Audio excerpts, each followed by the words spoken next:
and welcome to the Wolfchase Toyota Insider, the Memphis Tiger Network. I'm Jeff Bribel alongside Sean Burdett. And Coach, hard to believe things go by fast when things are going well for you. Things went really well in non-conference season. We're about to start conference season this weekend. Yeah, it's amazing how quickly 4 weekends have gone by with these tournaments, and now we're turning our attention to conference play. I mean, it's unbelievable. It was a really special non-conference, and I know it's an accomplishment, and you're going to look forward to conference season one game at a time. But to break that school record Friday night, get to that 11-0 start, regardless of what this team does in just your second year, you got to think. I know the season's not complete, but maybe ahead of schedule, I don't know. But it's a great accomplishment for this team that they're going to be able to look back on that their entire lives. Yeah, I appreciate it, and I think certainly there is no timetable. I think I've learned that over the years, and that really, what we've been able to do is really just take things one match at a time, one practice, and it's really just about that next point in the set and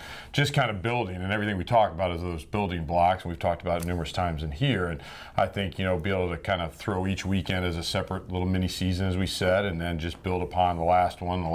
And we had that little bump in the road and a little setback on Saturday, but at the same point, I think it's good for us to learn from that and then move forward. I was going to say you never won a loss, but you can learn a lot from losses. And even Friday night when you set the record, you got a big battle from Toledo that night. Oh yeah, we expected all the teams to battle. I think that was a big thing, and we knew there were challenges and separate challenges in each match and every weekend that we played, and we knew we were going to get everything from each team that we played. And certainly the longer you go through and the more matches you win, you do have that target, so to speak, on your back a little bit. Yeah, I'm assuming you wanted them to see some real adversity, face some tough challenges before that league play started this weekend. Yeah, because the league's going to throw that at you and more. So I think it's a really big thing in terms of prepping, and we have to go on the road the first weekend. So that in itself is a challenge, and we've got a lot of players that have never been on the road in the conference, and they're all brand new facilities and new teams to face. I imagine the biggest lesson they learned was Saturday in the loss. I remember one of the timeouts, you went around each player and said,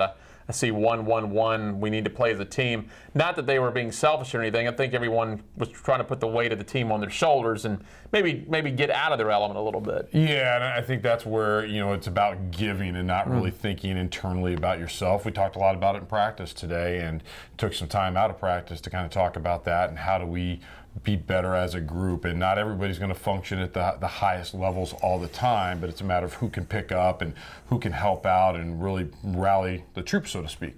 Okay, where's the team at in your opinion? 11-1. Of course, the record from the outside looking in looks like everything's great, but are you where you need to be, or where you would like to be right now going into the league play? Yeah, I don't know if you're ever really where you think you need to be. Certainly there's some things that we came in today, so we needed to get worked on and accomplished, and tomorrow we'll have the same type of goals and really building through those 2 days, and then we'll get down there, get a short practice in on Thursday. But we took 2 full days off, which I think was good to recover for the mind standpoint, for the academics, physically for the body. So usually when you take a couple days off, you're a little bit slower getting back into things, but I think we talked a lot about just having intent and having purpose today, and I think that's one of the big things where, as we move forward, that focus really turns to Tulane in our first match of conference. Hannah gets back on the honor roll for her performances.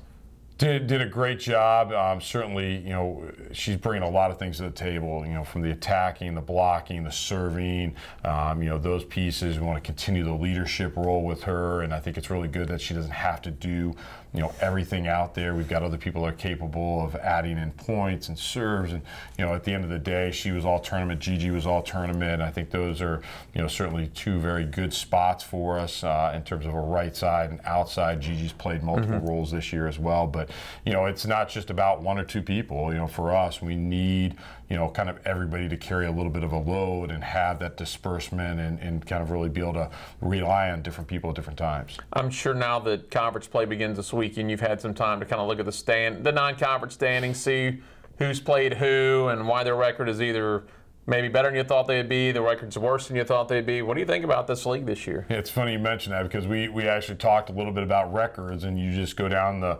AAC standings, so to speak, and you look at all these great records, and then you look at the teams that our conference has played, and it's really amazing to see as a conference what we've done in terms of win-loss record, who the conference has beat.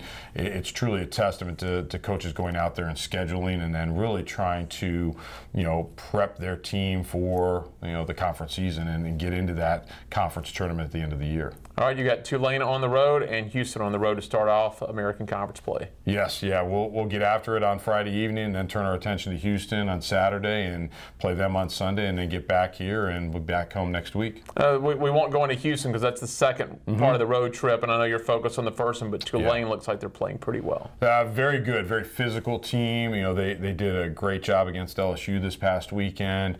A team that really you've got to pay attention to, multiple attackers. They're very balanced. I think they're very strong in a lot of areas. So it's an environment that's tough to play in down there when they get those fans there, and you really got to go in and be ready to go in terms of what you're going to see from an offensive standpoint. You got to defend well, but you got to serve it and pass it still. All right, thanks a lot, Coach. Thank you, appreciate it. That is Sean Burdett. I'm Jeff Brightwell with the Wolfchase Toyota Insider on the Memphis Tiger Network.